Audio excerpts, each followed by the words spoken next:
Let's examine the process of a negotiated underwriting. It starts with the letter of intent. This is signed by both the issuer and the underwriter, and it shows what they hope will happen when the company goes public. This letter of intent will contain the type of security that is going to be issued, the quantity that will be issued, the estimated public offering price, generally stated as a range. It will specify the market out clause, the conditions under which the underwriter can withdraw the offering from the market. And it will contain the type of underwriting commitment. There are two basic types of underwriting commitments with variations. The first is a firm commitment. In this case, the underwriter agrees to buy all of the offering from the issuer and immediately sell it to the public. In this case, the issuer is happy because it knows that it will receive the money.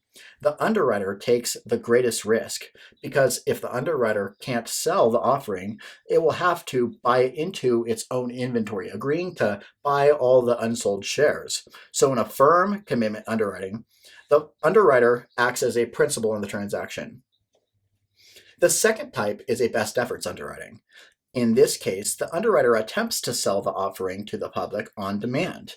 Any unsold shares are returned to the issuer. In this case, the underwriter is acting as nothing more than an agent, connecting a buyer and a seller together. If the shares don't sell, the corporation keeps them. There are two variations on the best efforts approach. One is called an all or none commitment.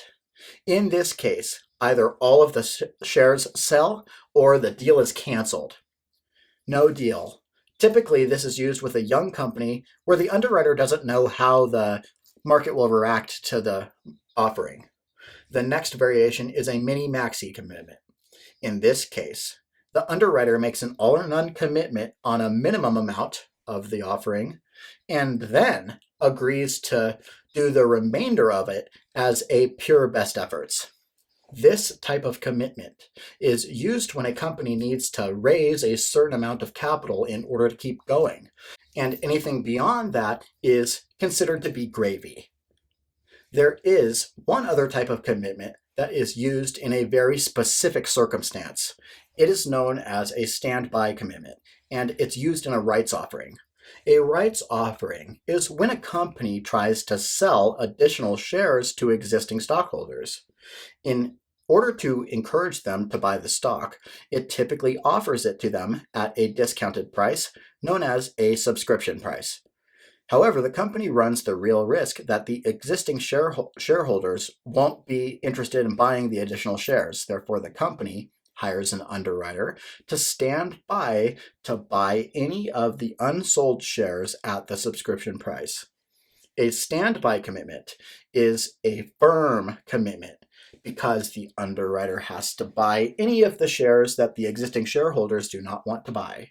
So the type of underwriting commitment will be specified in the letter of intent.